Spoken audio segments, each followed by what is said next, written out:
Welcome YouTubers, I'm Paul. And I'm Preston. And we've started a webisode we call Oxymoron. Now the word oxymoron is actually defined as a figure of speech which takes two normally contradictory terms and puts them together. The word oxymoron comes from two Greek words, oxy, meaning sharp, and moros, meaning dull. So the word oxymoron in and of itself is an oxymoron. And the reason why we call this webisode Oxymoron is because our intention is to present two sides of one coin that would normally clash if they were together. We want to level the playing field and present two opinions or two viewpoints and see where the chips fall. Normally you may look at YouTube webisodes and somebody may be sitting and presenting their viewpoint or what they believe, and then they ask you to respond to them and refute them or support them in whatever way you will. What we want to do is to present both sides and level the playing field. Sometimes it's even hard to talk to the other side because the other side didn't want to listen, or vice versa. This other side didn't want to listen, and it's always one person talking more than the other. What we want to do is just level the playing field, lay all the chips on the deck and see where the chips fall. We're going to tackle such subjects as sex, euthanasia, homosexuality, homosexual marriage, even abortion. Yes, and today we've actually decided to go from ground zero and try to tackle the topic of truth. What is truth? Is truth truth? We're going to look at the relativist versus the absolutist.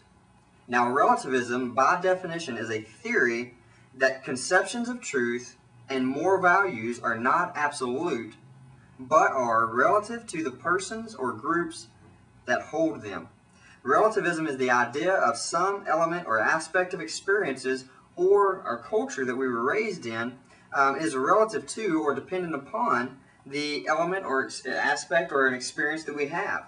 Now, a relativist would say what is true for you may not necessarily be true for me. What is right or wrong for you may not necessarily be right or wrong for me, depending on how I was raised, depending on what I was taught growing up, depending on the experiences that I've had in my life. You may not be able to understand what I've experienced, and vice versa. A good example of relativism is abortion. The whole debate on abortion has circulated the media for quite some time, and a relativist would, even if a relativist thinks that it's wrong to get an abortion, a relativist would say, well, it's wrong for me to get an abortion, but I don't think necessarily it's wrong for that person to get an abortion, and there's no real absolute truth. Is abortion wrong or right? A relativist would actually say, well, it's wrong for me, but it may be right for that person. So a relativist would never push their opinions or their belief systems on another person. They believe that everyone has a right to choose what they believe or what their stance is on a certain issue. Now, relativism and relativists believe that experiences form our belief systems.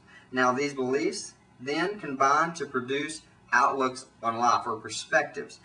These beliefs, which we draw from our experiences, are formed by how we explain the experiences to ourselves. Therefore, truth is not absolute. Truth is in the eye of the beholder. And then on the opposite side of the table, you have the absolutist, who believe that truth can be absolute no matter what our grounds for believing it. That an absolute truth is absolutely true in itself, no matter what evidence there is. That evidence or the lack thereof does not change a fact, and truth is what corresponds to the facts. The truth doesn't change just because we learn more about it. The absolutists believe that truth is constant, and that a phrase such as truth is relative is an absolute truth in itself, and that truth cannot be called relative and remain truth. An absolutist believes that truth is not based on a person's perception.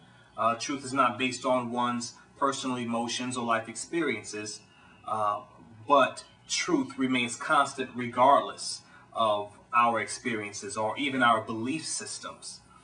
For example, you look at gravity. An absolutist can look at gravity and say gravity is is absolute truth because it remains constant regardless if we respect it or if we understand it or not. It surpasses our understanding. For instance, if we were walking down the street and I said, I don't believe in gravity. I don't believe that gravity exists, and it's not true to me. There's a truth that says I am still on the ground. I'm not floating in the sky, and I'm not just floating around somewhere as if gravity didn't exist. It remains constant regardless of our personal life experiences. So there we have it. We have both sides as best as we know how to lay them out. We have relativism versus absolutism. And we ask that you determine what side you're on. And by determining what side you're on, we ask that you support that decision by giving us evidence, or why do you believe what you believe. A lot of times we form our belief systems because of other things that somebody else may have told us, and whenever we are asked to give evidence or proof of why we believe what we believe, we can't do it. So I'm going to ask you that as you watch our webisodes for the weeks to come, to respond to us and let us know what you believe, why you believe it, and maybe even respond to some of the responses that are from our webisodes. We ask that you do so in a way that's clear, not in an argumentative way. We're not trying to start a heated debate. We just want to know what everybody believes, and we encourage you to voice your opinion the best you know how. And thank you for visiting us. We hope to see you again, and tune in to the future Oxymoron webisodes. Peace. Peace. That was good. That was good, man. That's good. Let's watch it. Pretty good, pretty good. Can we hook it up? Can we hook it up to the TV? Yeah, we